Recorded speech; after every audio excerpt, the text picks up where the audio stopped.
Hello students, how are you. आशा करती हूँ कि आपने कल का मेरा वीडियो ज़रूर देखा है कॉम्बिनेशन रिएक्शन का, और आपने प्रैक्टिस किए हैं इक्वेशंस की। ज़रूर करना, इससे आप और ज़्यादा एक्सपर्ट हो जाओगे और सारे क्वेश्चंस एग्जाम में आप सॉल्व कर लोगे। अब हम आज दूसरा टाइप पढ़ेंगे जिसको बोलते हैं डीकॉम्पोजिशन रिएक्शन। ठीक है, तो डीकॉम्पोजिशन का मतलब क्या होता है? डीकॉम्पोजिशन का मतलब है कि डिकम्पोज होना, मतलब टूट जाना।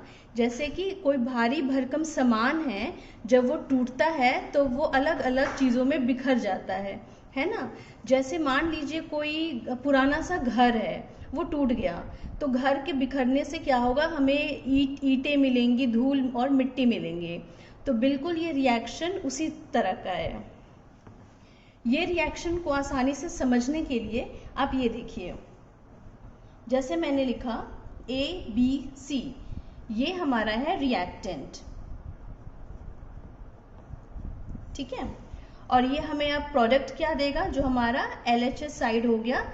आशा करती हूँ कि आपको LHS और RHS अब क्लियर हो गया है। ठीक है, जो रिएक्टेंट है उसे LHS बोलेंगे और जो हमारा प्रोडक्ट साइड बनेगा उसे हम RHS बोलेंगे।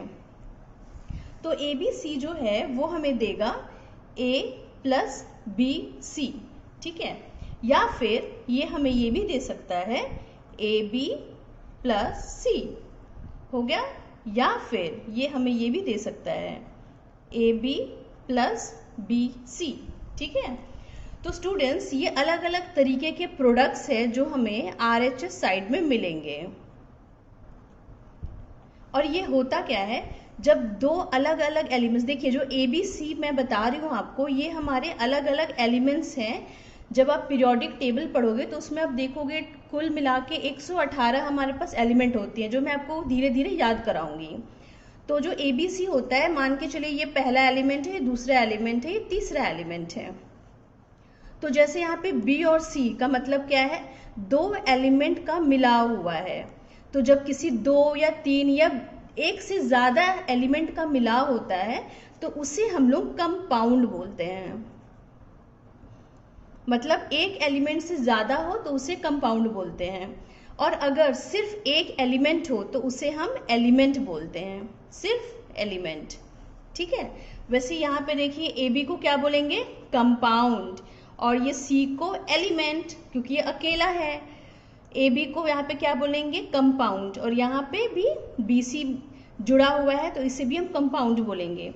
तो इससे हमें क्या सबक मिलता है कि जब हमारा ABC नाम का रिएक्टेंट टूटता है तो ये हमें क्या क्या देगा, या अगर पहला रिएक्शन देखें तो हमें सिर्फ ये एक एलिमेंट देगा और एक कंपाउंड देगा। अगर दूसरा देखें तो हमें एक एलिमेंट देगा और एक कंपाउंड देगा इधर।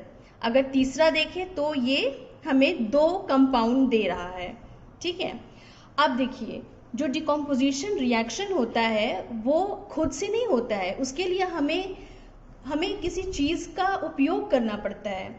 जैसे कि हमें पहले केस में मान लीजिए हम हीट कर रहे हैं, ये सिंबल है, चित्र है हीट का, गर्मी का। हम गर्मी प्रोवाइड कर रहे हैं, गर्मी दे रहे हैं, तो हमें ये रिएक्शन मिल गया है। ठीक है, और दूसरा रिएक्शन है, मान लीजिए सनलाइट यानी सूरज की रोशनी का। ठीक है, सूरज की रोशनी पड़ने से भी हमें रिएक्शन का प्रोडक्ट मिलता है। और तीसरा हो गया आपका इलेक्ट्रिसिटी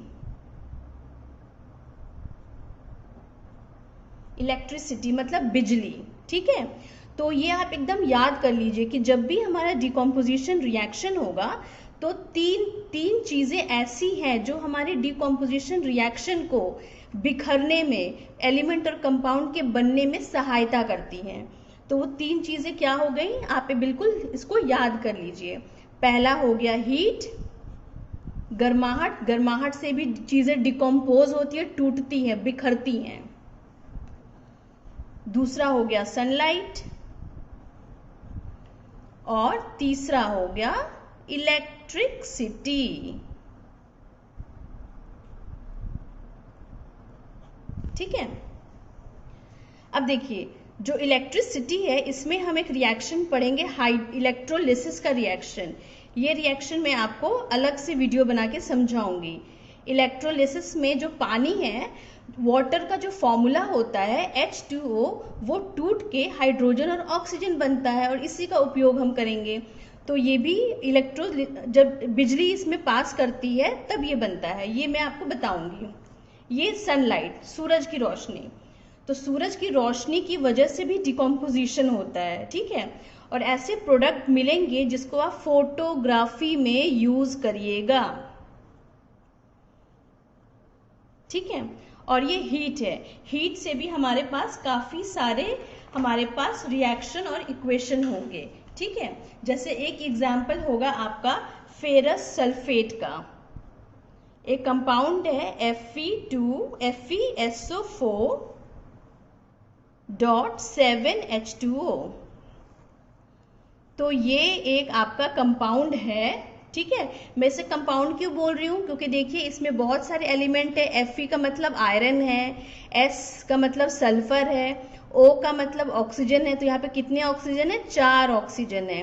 फिर इसमें पानी है, H2O, पानी की मात्रा है, कितने एटम्स है? 7 एटम्स है। तो ये एक बहुत बड़ा कंपाउंड है, जो इस पे अगर हीट पड़ेगी तो ये कंपाउंड टूटेगा, बिखरेगा, ठीक है। तो हीट के रिएक्शन में ये वाला करेंगे, सनलाइट पड़ेगी तो फोटोग्राफी बनेगी, और बिजली आएगी, बिजली अगर रिएक्शन पे आएगी तब हमारा इलेक्ट्रोलिसिस का प्रोसेस होगा, ठीक है स्टूडेंट्स। मैं विश करती हूँ कि आपको इतना समझ में आ गया। अब हम करेंगे थोड़ा रिएक्शन पे काम कर लें। तो अभी मैं आपको फेरस सल्फेट बता रही थी, हीट वाला, तो हम इस पहले रिएक्शन पे काम करते हैं। तो इस रिएक्शन को समझिए। आयरन का फॉर्मूला आपको पता है, Fe से डिनोट करते हैं, SO4, ठीक है। ये हमारा हो गया सॉलिड। S का मतलब क्या होता है? सॉलिड, ठोस। इस पे अगर हम हीट देंगे, HEAT, हीट अगर देंगे तो हमारा ये डिकम्पोज हो जाएगा, टूट जाएगा, बिखर जाएगा। तो बिखर के क्या क्या प्रोडक्ट्स बनेंगे हमारे RHS साइड में? तो ये बनेगा Fe2O3, ये भी सॉलिड बनेगा, और हमें 2 गैस मिलेंगे, गैस के प्रोडक्ट। तो इसको हम बोलते हैं फेरस सल्फेट।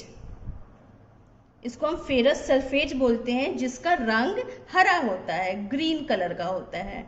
बिल्कुल ये याद कर लीजिएगा, ये ऑब्जर्वेशन एग्जाम में आता है, ये हरे रंग का होगा, ठीक है। और इससे जो हमें कितने प्रोडक्ट्स मिल रहे हैं? 1 2 3, हमें 3 प्रोडक्ट मिल रहे हैं। तो ये जो पहला जो ठोस प्रोडक्ट है उसको बोलते हैं फेरिक ऑक्साइड, ठीक है। और हमें 2 गैस मिल रहे हैं, जो SO2 है, सल्फर डाइऑक्साइड, क्योंकि यहाँ पे ऑक्सीजन 2 है इसलिए डाई बोलेंगे हम यहाँ पे। और SO3 मिल रहा है, SO3 क्या हो गया? Sulphur trioxide. ट्राई क्यों बोलते हैं? क्योंकि ऑक्सीजन के साथ ये 3 एटम जुड़ा हुआ है। तो ये बहुत ही एक खास रिएक्शन है। अब इसकी बैलेंसिंग में बस हमें यहाँ पे 2 डालना है, तो हमारा जो ये LHS है वो RHS के बराबर हो जाएगा। और जो बैलेंसिंग की आप बिल्कुल चिंता मत करना, मैं ये चैप्टर कंप्लीट करा देती हूँ, फिर आपको बैलेंसिंग बताऊंगी, ठीक है। तो अब देखिए, अब इसमें होता क्या है कि ये जो हमारा फेरस सल्फेट है, ये इस पे हीट आएगा, ये डिकम्पोज होगा, तो हमें ये सारी चीजें मिल जाएंगी, ठीक है। अब इसमें इसका ऑब्जर्वेशन क्या है? कि ऑब्जर्वेशन है कि क्वेश्चन में आपको पूछेगा कि फेरस सल्फेट किस कलर का होता है, तो आपको बताना है हरे रंग का। और इसका जो प्रोडक्ट है वो कैसा हो जाता है? तो हमारा जो प्रोडक्ट है वो अपना हरा रंग छोड़ देता है, ये हरे रंग का नहीं रहता है। और हमें, क्योंकि यहाँ पे सल्फर गैस है, तो हमें थोड़ा ना सल्फर की भी महक आती है, स्मेल आता है, तो ये भी हमारे ऑब्जर्वेशन में चला जाएगा, ठीक है। तो ये एक हो गया हमारा डिकम्पोजिशन रिएक्शन। एक दूसरा हम करते हैं कैल्शियम कार्बोनेट का। ये देखिए दूसरा रिएक्शन, CaCO3। ये मैंने आपको पिछले क्लास में भी बताया था, जो हम व्हाइट वॉशिंग में यूज करते हैं। CaCO3 जो हमारा प्रोडक्ट था, यहाँ पे ये रिएक्टेंट का काम कर रहा है, CaCO3, जिसको हम बोलते हैं कैल्शियम कार्बोनेट, और इसका दूसरा नाम है लाइमस्टोन। लाइमस्टोन, ठीक है। अब इस पे हम हीट करेंगे, इसको हीट करने के बाद ये किस में टूटेगा, CaO प्लस CO2 गैस में। ये सॉलिड है, ये गैस है। और स्टूडेंट्स आपको याद है CaO को हम किस नाम से बुलाते हैं, यस, क्विक लाइम। इसका दूसरा नाम है क्विक लाइम, और ऐसे बुलाएंगे इसको कैल्शियम ऑक्साइड, ठीक है। और इसके साथ एक गैस निकलता है कार्बन डाइऑक्साइड, ठीक है। अब ये रिएक्शन हमें कैसे मिला है, क्योंकि हम हीट कर रहे हैं। तो देखो स्टूडेंट्स, जब भी कोई रिएक्शन हमारा डिकम्पोज करता है हीट की वजह से, तो उसको हम बोलते हैं थर्मल रिएक्शन। इस रिएक्शन को क्या बोलेंगे, थर्मल रिएक्शन, ठीक है। जिस किसी भी रिएक्शन पे हीट पड़ेगा तो उसको हम बोलेंगे थर्मल रिएक्शन, ये आप याद कर लेना, ठीक है। अब हम तीसरा रिएक्शन देख लेते हैं।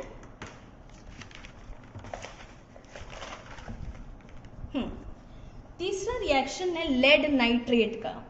तो लेड का फॉर्मूला क्या होता है, लेड LEAD का Pb, ठीक है।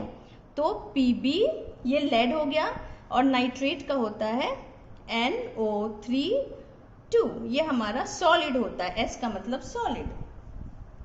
अब इसको हम हीट करेंगे, ये चित्र है हीट करने का।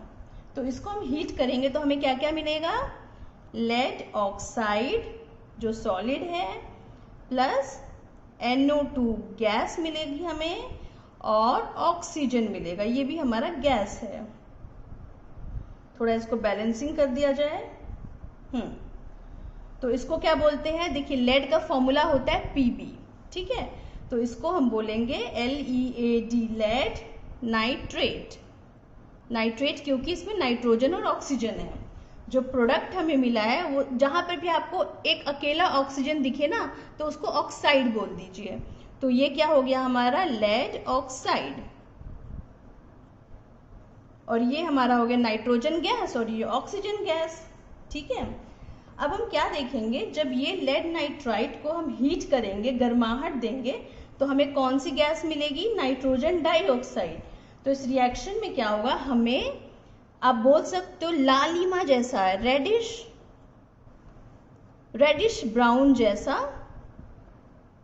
फ्यूम्स मतलब भाप, रेडिश ब्राउन फ्यूम्स मिलेगा। तो इससे पता चलता है ये किसका कलर है, नाइट्रोजन डाइऑक्साइड। डाई क्यों बोलते हैं, क्योंकि ऑक्सीजन के साथ 2 जुड़ा हुआ है, इसलिए इसको डाई बोलते हैं, ठीक है। तो इस ऑब्जर्वेशन में आपको यही मिला कि हमें जब इस रिएक्शन को डिकम्पोज करेंगे हीट के द्वारा, तो हमें रेडिश ब्राउन कलर का भाप मिलेगा, फ्यूम्स मिलेगा, जिसको नाइट्रोजन डाइऑक्साइड गैस बोलते हैं। तो ये एक हमारा हो गया डिकम्पोजिशन रिएक्शन, ठीक है। तो आशा करती हूँ कि आपको ये हीट का पार्ट समझ में आ गया होगा। इसके बाद हम दूसरा ले लेंगे इलेक्ट्रोलिसिस, और फिर फोटोग्राफी करेंगे, ठीक है। आशा करती हूँ कि आपको ये मेरा वीडियो पसंद आया होगा। जितना से जितना हो सके आप इसको शेयर करिए, सब्सक्राइब करिए और लाइक करिए, और हाँ, बेल आइकन ज़रूर प्रेस करिए ताकि मेरे वीडियो का हर आपको नोटिफिकेशन मिलता रहे। Okay, bye bye students.